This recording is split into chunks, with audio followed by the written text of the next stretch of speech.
പ്രിയമുള്ള എൻ്റെ വിദ്യാർത്ഥിനികളെ എല്ലാവരെയും ഞാൻ NIS all Kerala distance education എന്ന് പറയുന്ന നമ്മുടെ സ്ഥാപനത്തിൻ്റെയൊക്കെയുള്ള ഓൺലൈൻ വീഡിയോയിലേക്ക് സ്വാഗതം ചെയ്യുകയാണ്. ഇന്ന് ഞാൻ നിങ്ങൾക്ക് മുമ്പിൽ പ്രസൻറ്റ് ചെയ്യുന്നത് NISൻ്റെ +2 ബിസിനസ് സ്റ്റഡീസിൻ്റെ new sample question paper solving ആണ്. നമുക്കറിയാം 2024 ഏപ്രിലും തുടർന്നുള്ള ബാച്ചിൽ ഇനി മുതൽ പരീക്ഷ എഴുതുന്ന വിദ്യാർത്ഥികൾ പുതിയ മോഡൽ ക്വസ്റ്റ്യൻ പേപ്പർ ഫോളോ ചെയ്യണം. പഴയ ക്വസ്റ്റ്യൻ പേപ്പർ 2023 അതിനു മുമ്പ് പരീക്ഷ എഴുതുന്ന വിദ്യാർത്ഥികൾക്കാണ് നമ്മൾ ഫോളോ ചെയ്യുന്നത്. ഓക്കെ, ആ സമയത്ത് രജിസ്റ്റർ ചെയ്തിട്ട് എക്സാം എഴുതാൻ പറ്റാത്ത വിദ്യാർത്ഥികൾ ഇനി എക്സാം എഴുതുകയാണെങ്കിൽ അവർക്ക് ഓൾഡ് ക്വസ്റ്റ്യൻ പേപ്പറും 2024 ഫ്രഷായി അഡ്മിഷൻ എടുത്ത വിദ്യാർത്ഥികൾക്ക് ന്യൂ ക്വസ്റ്റ്യൻ പേപ്പറാണ് ഫോളോ ചെയ്യേണ്ടത്. എക്സാമിന് 2 ക്വസ്റ്റ്യൻ പേപ്പർ ഉണ്ടായിരിക്കും. നിങ്ങൾ പുതിയ വിദ്യാർത്ഥികൾ ന്യൂ ക്വസ്റ്റ്യൻ പേപ്പറും പഴയ വിദ്യാർത്ഥികൾ ഓൾഡ് ക്വസ്റ്റ്യൻ പേപ്പറാണ് ഫോളോ ചെയ്യേണ്ടത്. 26 മാർക്കാണ് എഴുതി പാസ്സാകേണ്ടത്. അസൈൻമെൻറ്റ് സബ്മിറ്റ് ചെയ്യാത്തൊരു വിദ്യാർത്ഥിയാണെങ്കിൽ 33 മാർക്ക് എഴുതി പാസ്സാവേണ്ടതാണ്. ഓക്കെ, അപ്പോൾ നമ്മൾ കഴിഞ്ഞ വീഡിയോസിൽ 1 മാർക്കിൻ്റെയും 2 മാർക്കിൻ്റെയൊക്കെ ആൻസറുകൾ നമ്മൾ പറഞ്ഞു. ഇനി നമ്മൾ ഇന്നത്തെ വീഡിയോസിൽ ഇതിൽ എസ്എ ക്വസ്റ്റ്യൻസ് ആണ്. 5 മാർക്കിൻ്റെ വിവിധ ക്വസ്റ്റ്യൻസും ആൻസറും ആണ് നിങ്ങളുടെ മുമ്പിൽ അവതരിപ്പിക്കുന്നത്. ഓക്കെ, 5 മാർക്കിൽ എഴുതുമ്പോൾ മിനിമം ഒരു A4 ഷീറ്റിൻ്റെ 1.5 സൈഡെങ്കിലും മിനിമം വേണം. അതിൽ കൂടിയാൽ കുഴപ്പമില്ല, മിനിമം അത്രയെങ്കിലും എഴുതേണ്ടതാണ്. ഇതിൽ നമുക്ക് വരുന്നത് 5 മാർക്കിന്റെ ക്വസ്റ്റ്യൻസ് വരുന്നത് ക്വസ്റ്റ്യൻ പേപ്പറിൽ സാമ്പിൾ ക്വസ്റ്റ്യൻ പേപ്പറിൽ 48ാമത്തെ ക്വസ്റ്റ്യൻസ് ആണ്.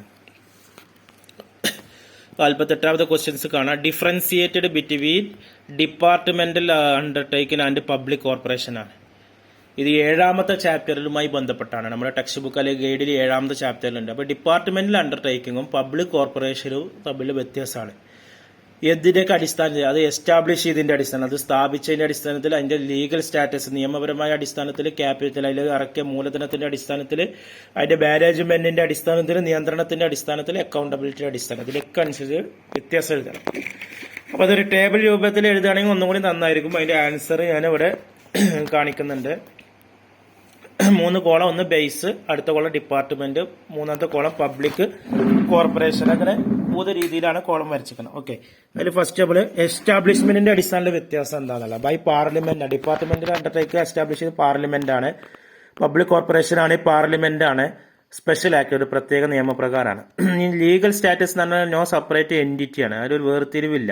ഡിസ്ട്രിക്ട് ഗവൺമെന്റിന് വേർതിരിവില്ല. പബ്ലിക് കോർപ്പറേഷൻ ആണെങ്കിൽ സെപ്പറേറ്റ് എൻറ്റിറ്റി ഉണ്ട്. കേസ് കൊടുക്കാനും കേസ് വാദിക്കാനുള്ള അധികാരമൊക്കെ ഉണ്ട്.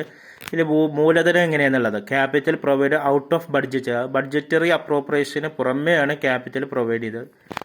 എന്നാൽ പബ്ലിക് കോർപ്പറേഷന് ക്യാപിറ്റൽ പ്രൊവൈഡ് ചെയ്യുന്നത് ഗവൺമെന്റാണ് മൊത്തം. പിന്നെ ഇതിന്റെ മാനേജ്മെന്റ് എങ്ങനെയാണെന്നുള്ളത് ഡിപ്പാർട്ട്മെന്റ് അണ്ടർടേക്കിന്റെ മാനേജ്മെന്റ് എന്ന് പറഞ്ഞാൽ ഗവൺമെന്റ് ഓഫീഷ്യലാണ് അല്ലേ. മിനിസ്റ്റർ, മന്ത്രിമാർ നിയമിച്ചിട്ടുള്ള ഗവൺമെന്റ് സ്റ്റാഫുകളാണ് ഇതിന്റെ management.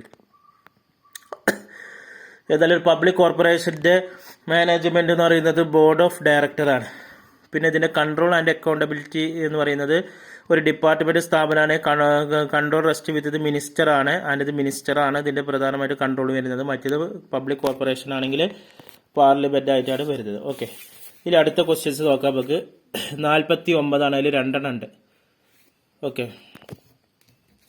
What are the recent trend in recruitment ആണ്.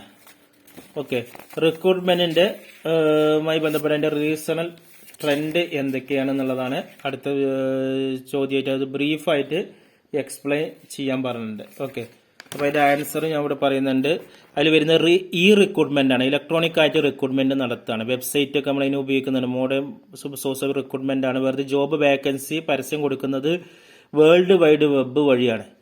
അതായത് അഡ്വാൻസ് കോസ്റ്റ് കുറയ്ക്കാൻ കഴിയും അല്ലെ. നമുക്ക് നമ്മുടെ വീട്ടിൽ നിന്നിട്ട് തന്നെ ജോബ് വേക്കൻസികൾ അറിഞ്ഞ് റിക്രൂട്ട്മെന്റ് കാര്യങ്ങളെല്ലാം നടത്താൻ കഴിയും. സമയം ഇതാവും, ഫാസ്റ്ററായിട്ട് കാര്യങ്ങളെല്ലാം നടക്കും. അതിനുള്ള ഒരുപാട് ജോബ് ആയിട്ടുള്ള സൈറ്റുകളുണ്ട്. Naukri.com ഉണ്ട്, ജോബ് സെർച്ച് ഉണ്ട്, മോൺസ്റ്റർ ഉണ്ട്. ഇപ്പം നമുക്ക് ഗൾഫിലുള്ള ആളുകളൊക്കെ അങ്ങോട്ട് നമുക്ക് ജോലികളൊക്കെ കണ്ടുപിടിക്കാനും റിക്രൂട്ട്മെന്റ് നടത്താനൊക്കെ ഇത് ഉപയോഗിക്കാം. പിന്നെ ഔട്ട്സോഴ്സിംഗ് ആണ്. ഔട്ട്സോഴ്സിംഗ് എന്ന് പറഞ്ഞാൽ റിക്രൂട്ട്മെന്റ് വേണ്ടി നമ്മൾ പുറമേയുള്ള ഒരു ഏജൻസിനെ കമ്മീഷൻ ബേസ്ഡ് ഇതാക്കുന്നതാണ് ബിസിനസ് പ്രോസസ് ഔട്ട്സോഴ്സിംഗ് എന്ന് പറയുന്നത്. റിക്രൂട്ട്മെന്റിന് വേണ്ടിയിട്ട് നമ്മൾ പുറമേയുള്ള ഒരു ഏജൻസിനെ ഏൽപ്പിക്കുന്നതാണ് എന്ത് പറയുന്നത് ഔട്ട്സോഴ്സ്. പിന്നെ ഇന്റേൺഷിപ്പ് വരുന്നുണ്ട്. ഓക്കെ, ഫ്രഷ് ആയിട്ടുള്ള ഗ്രാജുവേറ്റ്സിന് ടെക്നിക്കൽ ഏരിയസ് എന്നൊക്കെ നമ്മൾ എന്ത് ചെയ്യുന്നുണ്ട്, സമ്മർ ഇന്റേൺ ആയിട്ട് നമ്മൾ നിയമിക്കുന്നുണ്ട്. പിന്നെ വാക്ക് ഇൻ ഇന്റർവ്യൂ വരുന്നുണ്ട്. ഇതൊക്കെയാണ് റീസെന്റ് ആയിട്ടുള്ള റിക്രൂട്ട്മെന്റിന്റെ ട്രെൻഡ് ആയിട്ട് വരുന്നത്. ഓക്കെ, ഇനി നമുക്ക് ഇത് അറിയാത്തവർക്ക് വേറെ ചോദ്യമുണ്ട്. 49 ഓർ ക്വസ്റ്റ്യൻസ് ഉണ്ട്. ഇത് manager must aware of, manager aware ആണ് റിക്രൂട്ട്മെന്റിന്റെ ഉറവിടങ്ങളെ കുറിച്ചിട്ട്. വെറുതെ suitable candidate higher. Mention the explore sources, ഏതൊക്കെയാണ് റിക്രൂട്ട്മെന്റിന്റെ സോഴ്സസ് ഏതൊക്കെയാന്നുള്ളത് അല്ലേ. അപ്പോൾ റിക്രൂട്ട്മെന്റ് ചെയ്യാൻ ഒരുപാട് സോഴ്സസ് ഉണ്ട്. ഇത് നമ്മൾ ഗൈഡിൽ നേരകത്തിൽ നമുക്ക് മലയാളത്തിൽ എഴുതുന്നവർക്ക് ഗൈഡിൽ വിശദമായിട്ട് നേരെ പറഞ്ഞിട്ടുണ്ട്. Okay,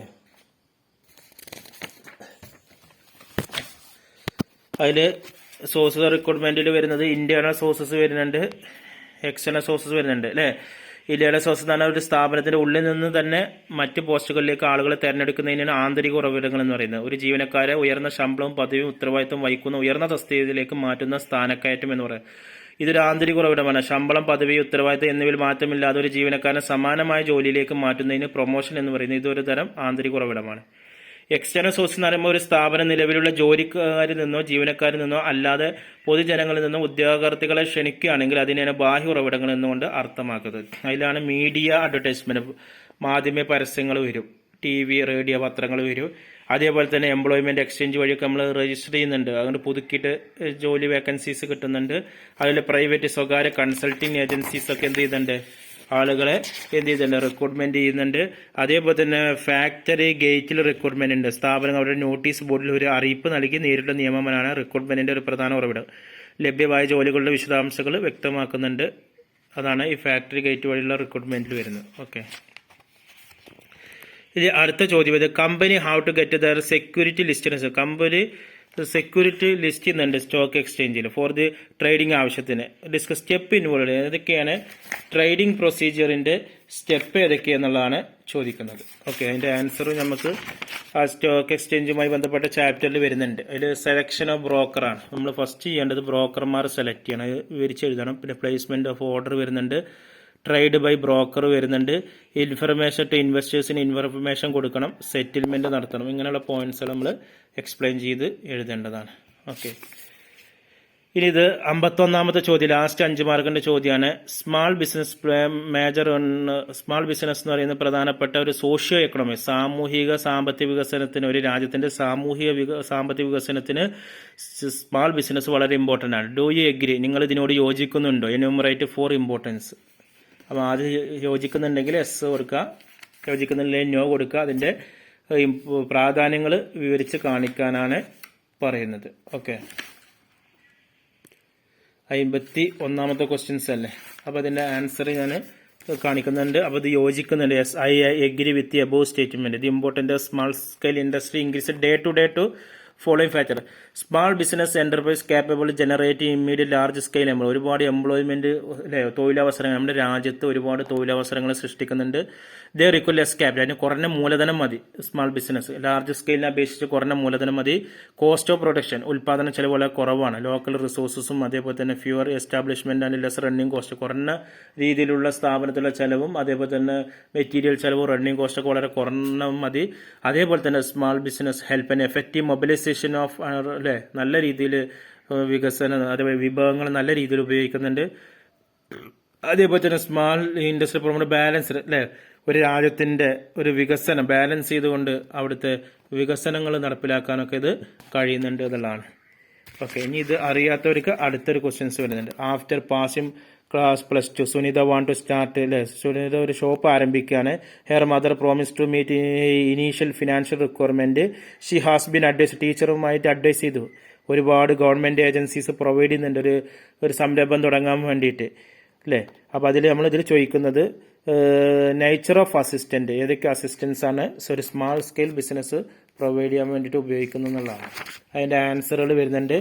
national small scale industrial corporation വരുന്നുണ്ട്, അതുപോലെ state small industrial development corporation, അതൊക്കെ എക്സ്പ്ലെയിൻ ചെയ്ത് എഴുതണം. National bank agriculture rural development എഴുതണം. പിന്നെ അതുപോലെ small industrial development bank of India വരുന്നുണ്ട്. ഇതെല്ലാം നമ്മൾ ടെക്സ്റ്റ് ബുക്കിൽ ഗൈഡിലുണ്ട്, ഇത് വിവരിച്ച് എഴുതേണ്ടതാണ്. Okay, thank you.